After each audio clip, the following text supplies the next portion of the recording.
ఐక్యత, ఆదివాసుల ఐక్యత. జియో నెంబర్ 3 తరహాలో మరొక జియోని పునరుద్ధరణ చేయాలి, కొత్త జియోని సృష్టించాలి, ఇచ్చినటువంటి హామీలను అమలు చేయాలి, ఇచ్చినటువంటి హామీలను అమలు చేయాలి.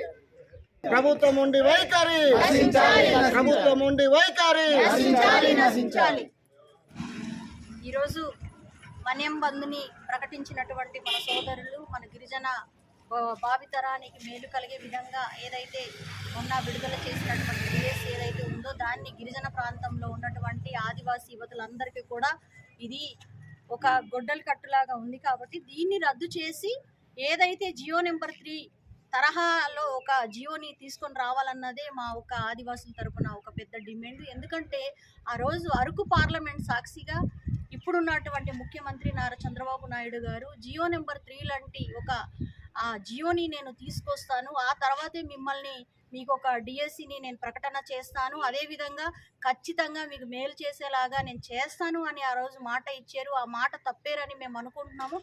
ఏదైతే మీరు ఎలక్షన్లో ఇచ్చినటువంటి హామీ ఉందో ఆ హామీ ప్రకారంగా మా ఆదివాసులందరినీ కూడా మీరు న్యాయం చేయాలని కూడా ఈరోజు డిమాండ్ చేస్తూ ఉన్నాము. ఎందుకంటే జియో నెంబర్ 3 అనేది 2022లో మరి సుప్రీంకోర్టు రద్దు చేయడం జరిగింది. రద్దు చేసిన తర్వాత గత ప్రభుత్వంలో ఉన్నటువంటి వైఎస్ఆర్ కాంగ్రెస్ పార్టీ గౌరవ జగన్మోహన్ రెడ్డి గారి అధ్యక్షతన వారి యొక్క సలహా మేరకు ఇక్కడ మన గిరిజన ప్రాంతంలో ఉన్నటువంటి ప్రజాప్రతినిధులు అయినటువంటి మేము ఎమ్మెల్యేలు, అదేవిధంగా మినిస్టర్లు, అదేవిధంగా ఎస్టీ కమిషన్ చైర్మన్లు మేమందరూ కూడా వెళ్ళి దాన్ని రివ్యూ పిటిషన్కి తయారు చేసి అంతా కూడా ఒక ప్రణాళిక సిద్ధం చేసి మరి ఆ రోజు మేము సుప్రీంకోర్టుకి రివ్యూ పిటిషన్ అనేది వేయడం జరిగింది.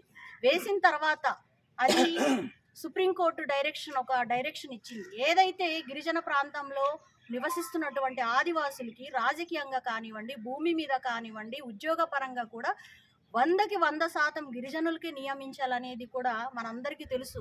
గతంలో జియో నెంబర్ 3 కోసం ఆ రోజు ఏదైతే శంకరం గారు ఉండేరో ఐఏఎస్ ఆఫీసర్, అతను చలించిపోయి వీళ్ళకి ఏదో ఒక న్యాయం చేయాలని ఆ జియో నెంబర్ 3ని ఆ రోజు ఉమ్మడి రాష్ట్రం ఉన్నప్పుడు చేసినటువంటి ఆ జియో నెంబర్ 3 ఆ జియోని ఈరోజు సుప్రీంకోర్టు కొట్టివేసిన సంగతి మనందరికీ తెలుసు.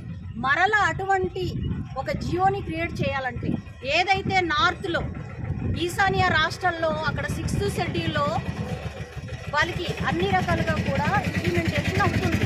వారే పరిపాలించుకొని వారే ఉద్యోగ అవకాశాలు పొందేలాగా చేస్తున్నారు. మరి గతంలో 5th షెడ్యూల్లో ఉన్నటువంటి భూమి హక్కు ఇచ్చారు, అదేవిధంగా రాజకీయంగా ముందుకెళ్ళేదానికి ఇచ్చారు, కానీ ఉద్యోగ భద్రత అనేది ఎక్కడ కూడా మెన్షన్ చేయకపోవడమే ఈరోజు సుప్రీంకోర్టు కొట్టివేసామని చెప్పారు. కాబట్టి ఇప్పుడు మన డిమాండ్ ఏంటంటే ఖచ్చితంగా 6th షెడ్యూల్లో నార్త్ ఇండియాలో ఉన్నటువంటి ఈశాన్య రాష్ట్రాల్లో ఏదైతే 6 రాష్ట్రాల్లో ఇంప్లిమెంటేషన్ ఏ రకంగా అయితే వాళ్ళకి చేస్తున్నారో ప్రత్యేకించి మాకు కూడా ఈ 5th షెడ్యూల్లో ఉన్నటువంటి ఆదివాసులకు కూడా ప్రత్యేకమైన ఒక జియోని క్రియేట్ చేసి అది చట్టబద్ధత, ఏ ప్రభుత్వాలు వచ్చినా కూడా ఏదో తూతూ మంత్రాన్న ఒక జియో తీసుకొచ్చి దాన్ని రద్దు అయ్యే పరిస్థితి ఉండకూడదు.